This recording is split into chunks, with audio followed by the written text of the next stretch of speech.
പ്രാണനായി. രചന നിലാവിൻ്റെ കൂട്ടുകാരി. അവതരണം സാലിം കരുളായി. നിന്നോട് ഞാൻ അപ്പയെ പറഞ്ഞതല്ലേ ആ പെണ്ണിനെ കാണാൻ പോകേണ്ടെന്ന്. ഇപ്പം എന്തായി? വീട്ടിലേക്കുള്ള യാത്രയിൽ അശോകൻ വ്യാസനോടായി പറഞ്ഞു. നീ എന്താ ആലോചിക്കുന്നത്? ആ പെണ്ണിന്റെ വായുള്ളത് കേട്ടപ്പോ എന്റെ വാടഞ്ഞു. അശോകൻ പറഞ്ഞത് കേട്ട് വ്യാസ ദേഷ്യത്തിൽ അയാളൊന്ന് നോക്കി. അച്ഛനൊന്നും മിണ്ടാതിരുന്നേ. ഞാൻ അവൾ പറഞ്ഞതിനെ കുറിച്ച് ആലോചിക്കുകയായിരുന്നു. അതിലിപ്പോൾ എന്താ ഇത്രയും ആലോചിക്കാൻ? അവൾ പറഞ്ഞത് അവനെ മറക്കണമെങ്കിൽ രണ്ടാമത് ജനിക്കണമെന്നല്ലേ? അതിന്? അയാളുടെ ചോദ്യം കേട്ടതും വ്യാസന്റെ ചുണ്ടിൽ ക്രൂരമായ പുഞ്ചിരി വിരിഞ്ഞു. എന്തോ മനസ്സിലായതുപോലെ ആ പുഞ്ചിരി അശോകന്റെ ചുണ്ടിലേക്ക് വ്യാപിച്ചു. ഭക്ഷണം കഴിച്ചു കഴിഞ്ഞ് ഹാളിൽ TV കണ്ടുകൊണ്ടിരിക്കുകയായിരുന്നു മിത്ര. കൂടെ ഡാനിയും കുഞ്ഞുണ്ടുണ്ട്. കുറച്ച് കഴിഞ്ഞ് ഡാനിയും കുഞ്ഞുണ്ടും ഉറക്കം വന്ന് എണീറ്റ് പോയതും TV ഓഫ് ചെയ്ത് മിത്രയും വേണ്ടിയിട്ട് റൂമിലേക്ക് നടന്നു. താഴെ 2 റൂമാണുള്ളത്. ഒന്ന് ഐസക്കിൻ്റെയും മറ്റൊന്ന് ഡാനിയും കുഞ്ഞുണ്ടാണ് കിടക്കുന്നത്. മുകളിൽ 2 മുറികളാണുള്ളത്. അതിലൊന്നാണ് മിത്ര യൂസ് ചെയ്യുന്നത്.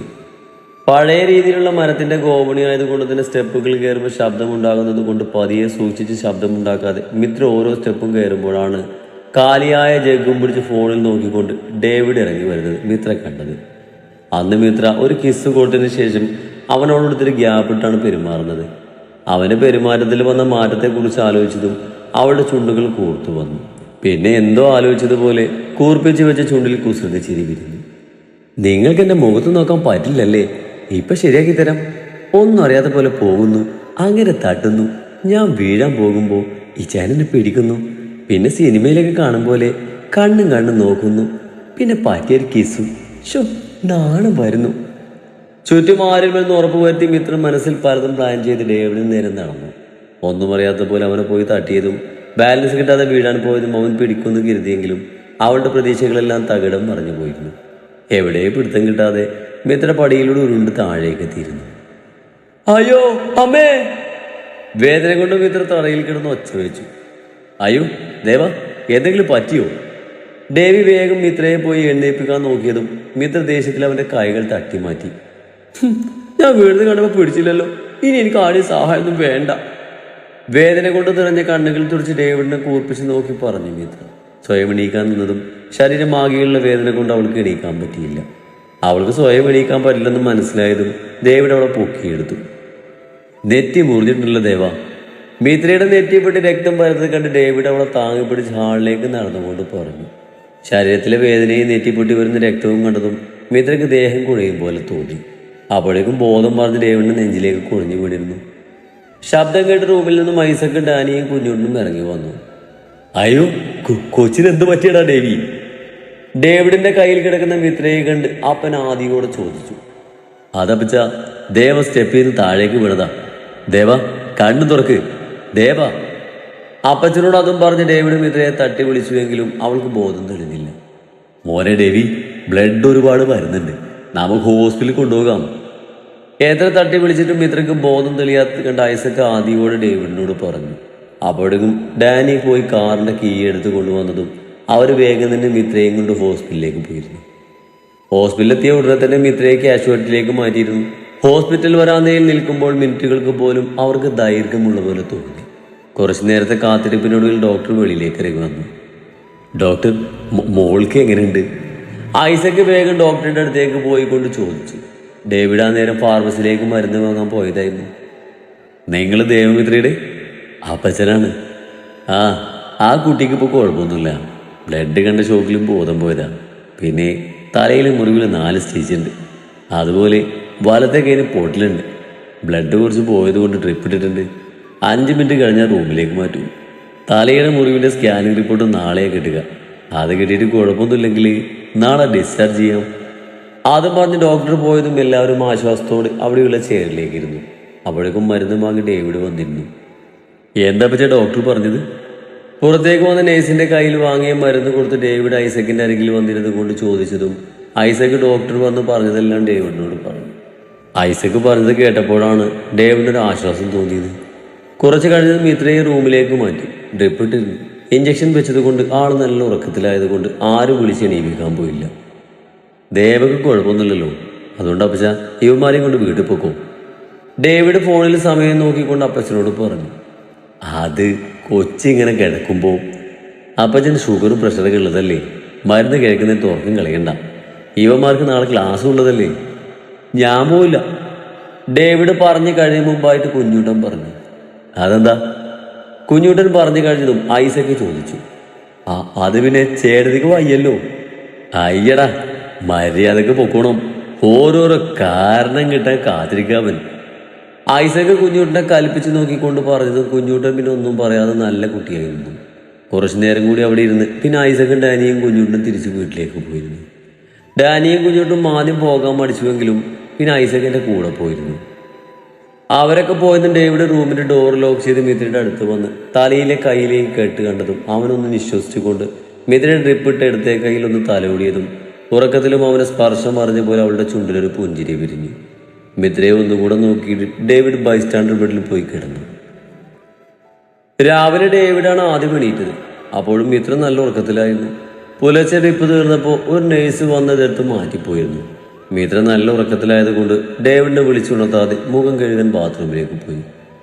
നെറ്റിയിൽ അതരങ്ങളുടെ തണുപ്പറിഞ്ഞതും മിത്ര കണ്ണുകൾ വലിച്ചു തുറന്നതും മുന്നിൽ നിൽക്കുന്ന ഡേവിഡിനെ കണ്ട് അവളുടെ കണ്ണുകൾ വിടർന്നു. അവൻ്റെ ചുണ്ടുകൾ അവളുടെ കവിളുകളിൽ പതിഞ്ഞതും മിത്രയുടെ കണ്ണുകൾ അവിശ്വാസത്തോടെ വിടർന്നു.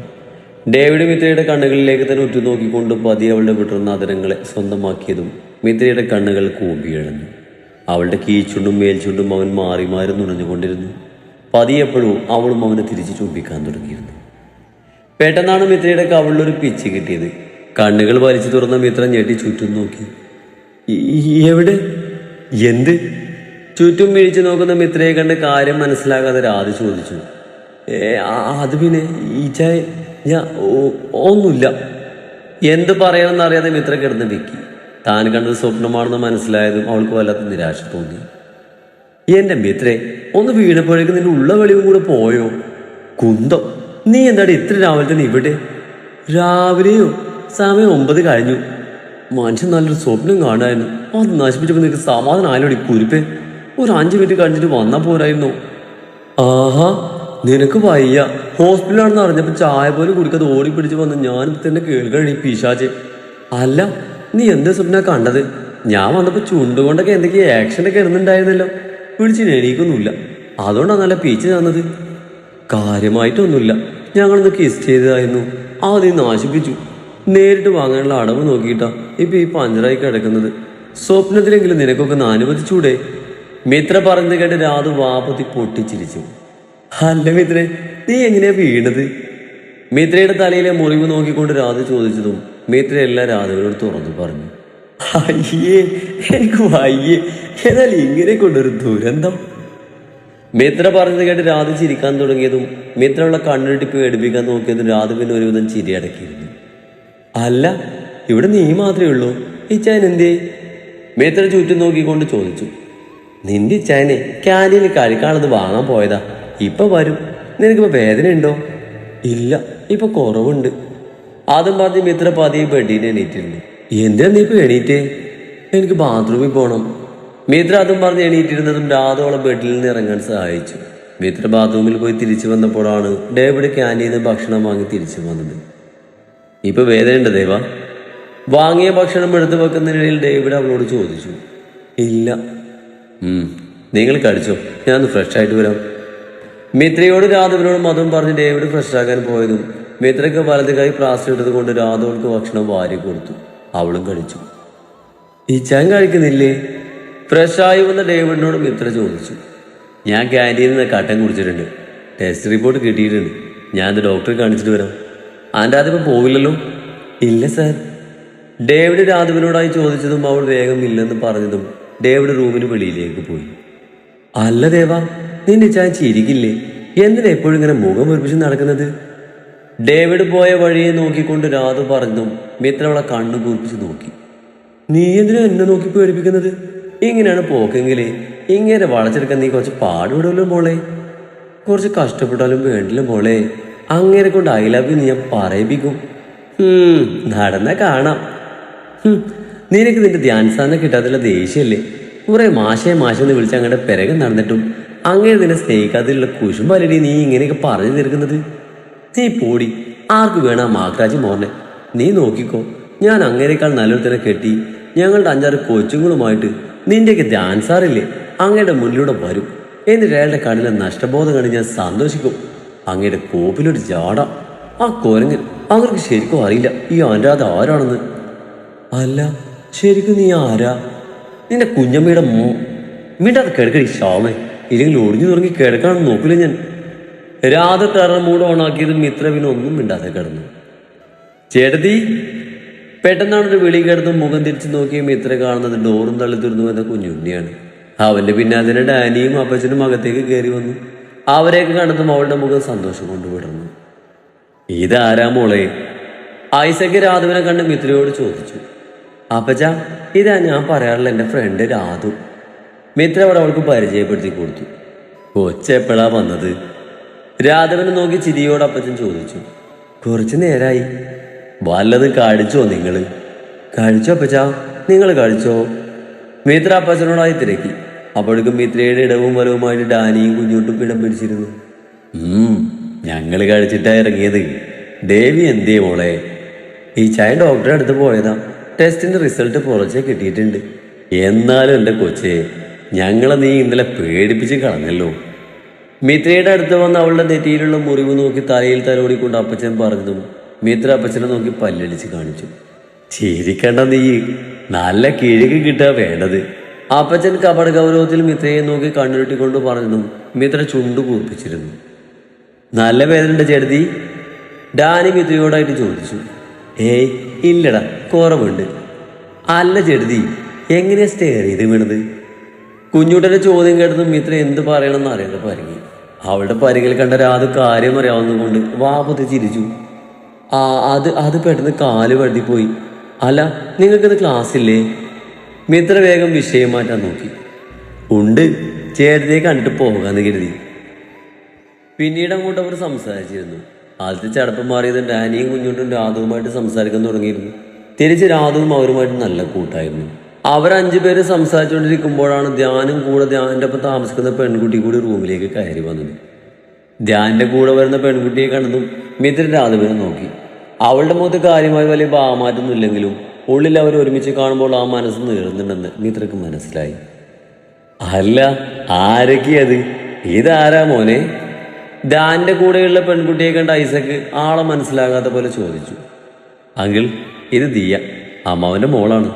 ഇവിടെ അടുത്ത് കോളേജിൽ BEd ചെയ്യാണ്. ധ്യാൻ അവളെല്ലാവർക്കും പരിചയപ്പെടുത്തി കൊടുത്തു. മുറപ്പെണ്ണാണല്ലേ? ഐസക്ക് പറഞ്ഞത് കേട്ട് ഇരുവരും ചിരിച്ചു. ദിയ തന്നെ നോക്കുന്ന രാധവിനെ നോക്കി ചിരിച്ചതും രാധവും തിരിച്ചവൾക്ക് ചിരി നൽകി. അത് കണ്ട മിത്രയ്ക്ക് രാധവിന് ആ കുട്ടിയോട് വിരോധമൊന്നും തോന്നാത്തില്ല, ആശ്വാസം തോന്നി. മിത്ര, എങ്ങനെയുണ്ട് ഇപ്പോൾ? കുറവുണ്ട്. ഡേവി എവിടെ? ഈ ചായൻ ഡോക്ടറുടെ അടുത്തേക്ക് പോയതാ. അല്ല, നിങ്ങൾ കഴിച്ചിട്ടാണ് ഇറങ്ങിയത്? ഇരുവരെയും നോക്കി ഐസക്ക് ചോദിച്ചു. ഞങ്ങൾ കഴിച്ചിട്ടാണ് ഇറങ്ങിയത്. ധ്യാനിനോട് ചേർന്നിരുന്നത് കൊണ്ട് കുഞ്ഞൊരു പുഞ്ചിരിയോട് ദിയ പറഞ്ഞു. ദാ ഡേവി വന്നല്ലോ. ഡോക്ടർ എന്ത് പറഞ്ഞതാ മോനെ? ഉള്ളിലേക്ക് വന്ന് ഡേവിഡിനെ നോക്കിക്കൊണ്ട് അപ്പച്ചൻ ചോദിച്ചു. കുഴപ്പമൊന്നുമില്ല അപ്പച്ച, ഒരു ഇഞ്ചക്ഷൻ ഉണ്ട്, അത് കഴിഞ്ഞാൽ വീട്ടിൽ പോകാം. പിന്നെ സ്റ്റിച്ച് എടുക്കാൻ വന്നാൽ മതി എന്ന് പറഞ്ഞു. കർത്താവ് കാത്തു. ഡേവിഡ് പറഞ്ഞത് കേട്ട് അപ്പച്ചൻ മുകളിലേക്ക് നോക്കി നെഞ്ചിൽ കൈവച്ച് പ്രാർത്ഥിച്ചു. അല്ല, നീ ഇന്ന് കോളേജിൽ പോകുന്നില്ലേ? ഡേവിഡ് ധ്യാനിനെ നോക്കിക്കൊണ്ട് ചോദിച്ചു. പോണം. നീ വിളിച്ചപ്പോൾ ഹോസ്പിറ്റലാണെന്ന് പറഞ്ഞപ്പോൾ ഇവിടെ പറഞ്ഞ് കണ്ടിട്ട് പോകാം, അതുകൊണ്ടാണ് ഇങ്ങോട്ട് പോകുന്നത്. കുറച്ച് കഴിഞ്ഞ സമയമായത് ധ്യാനും ദിയയും പോകാൻ ഇറങ്ങി. അവർ പോകുമ്പോൾ കുഞ്ഞുട്ടിനെയും ധ്യാനിയെയും കൂടെ കൂട്ടിയിരുന്നു. അപ്പോഴേക്കും മിത്രയും രാധവുമായിട്ട് ദിയ സൗഹൃദം സ്ഥാപിച്ചിരുന്നു. അനുരാധ, താൻ ഇന്ന് കോളേജിൽ പോകുന്നില്ലേ? അവരിറങ്ങാൻ തുടങ്ങിയതും പോകാതെ മിത്രയുടെ അടുത്തിരിക്കുന്ന അനുരാധയെ നോക്കി ഡേവി ചോദിച്ചു. ഞാൻ കുറച്ച് ദിവസത്തേക്ക് പോകുന്നില്ല സാർ. അതെന്താ? ഇന്ന് ഉച്ചയ്ക്ക് നാട്ടിലേക്ക് പോവാം. ഏതായാലും പോവുകയല്ലേ, അതുകൊണ്ട് കുറച്ച് ദിവസം കൂടി നിന്നിട്ട് വരാമെന്ന് കരുതി. ക്ലാസ് കട്ട് ചെയ്തിട്ടാണോ പോകുന്നത്? വേറെ എന്തെങ്കിലും ഒഴിവ് കിട്ടുമ്പോൾ പോയാൽ പോരെ? എക്സാം എടുക്കാനായതല്ലേ, ക്ലാസ് ഒഴിവാക്കുന്നത് നല്ലതല്ല. ഡേവിഡ് രാധ പറഞ്ഞത് കേട്ട് പറഞ്ഞു. അത് പിന്നെ ഈ ചായ, നാളെ അവൾ കൂട്ടർ പെണ്ണ് കാണാൻ വരുന്നുണ്ട്. ഏകദേശമൊക്കെ ശരിയായതുകൊണ്ട് നാളെ തന്നെ വിവാഹം ഉറപ്പിക്കും. മിത്ര ധ്യാനിനെ നോളിക്കണ്ടിട്ട് നോക്കി ഡേവിഡിനോടായി പറഞ്ഞു. രാധവനും നോക്കി ധ്യാൻ മുന്നിൽ നടന്നതും മറ്റുള്ളവർ രാധവനെയും മിത്രയെയും കൈവീശി കാണിച്ച് ധ്യാനിന് പിറക്കെ പോയി. കുറച്ച് കഴിഞ്ഞതും കട തുറക്കാനായതും അപ്പച്ചനും പോയി. ഒരു നേഴ്സ് വന്ന് മിത്രക്ക് മുറിവുണങ്ങാനുള്ള ഇഞ്ചക്ഷൻ വെച്ച് പോയതും ഡേവിഡ് പോയി ഡിസ്ചാർജ് വാങ്ങി ബില്ലും അടച്ച് വന്നതും അവരവിടുന്ന് ഇറങ്ങി. ഡേവിഡിന്റെയും രാധുവിന്റെയും കൂടെ കെട്ടുകളുമായി വരുന്ന മിത്രയെ അവരറിയാതെ ആരെയോ ക്യാമറ കണ്ണുകൾ ഒപ്പിയെടുത്തിരുന്നു. നിങ്ങൾ പൊക്കോ, എനിക്ക് കുറച്ച് സാധനങ്ങൾ വാങ്ങാനുണ്ട്. കാറിൽ കയറാൻ നേരം മിത്രയെ കെട്ടിപ്പിടിച്ചുകൊണ്ട് രാധു പറഞ്ഞു. വീട്ടിലെത്തിയിട്ട് വിളിക്കണം, മറക്കരുത്. ഞാൻ വരുമ്പോഴേക്കും മരുന്നൊക്കെ കഴിച്ച് പഴയ പോലെ ആകണം. രാധു പറഞ്ഞു കേട്ട് മിത്ര ചിരിയോടെ തലയാട്ടി രാധുവിന്റെ കവളിൽ ചുംബിച്ച് യാത്ര പറഞ്ഞ് കാറിലേക്ക് കയറി. ദേവ, വീടെത്തി, ഇറങ്ങ്. വീട്ടിലെത്തിയതും ഇറങ്ങാതെ എന്തോ ആലോചിച്ചിരിക്കുന്ന മിത്രയുടെ അടുത്തേക്ക് വന്ന് ഡോറ് തുറന്നു കൊടുത്തുകൊണ്ട് ഡേവിഡ് പറഞ്ഞു. ഇച്ചായ, എന്നെ എടുക്കുവോ? എന്താ അറിയില്ല, തല മിന്നും പോലെ. ഒപ്പം ബോഡിക്കൊക്കെ നല്ല പെയിന്. മിത്ര പതിയെ കാറിൽ നിന്നിറങ്ങി ഇല്ലാത്ത വേദനയൊക്കെ ഉണ്ടാക്കി പറഞ്ഞതും ഡേവിഡ് മിത്രയൊന്ന് അടിപിടി നോക്കി. പിന്നെ ഇവിടെ കൈകളിൽ കൂരിയ തുള്ളിലേക്ക് കയറിയതും മിത്ര ഉള്ളിലുള്ള സന്തോഷം പുറത്ത് കാണിക്കാതെ അവശതയൊക്കെ അഭിനയിച്ച് ഡേവിഡിന് നെഞ്ചിലേക്ക് തലവെച്ച് കിടന്നു.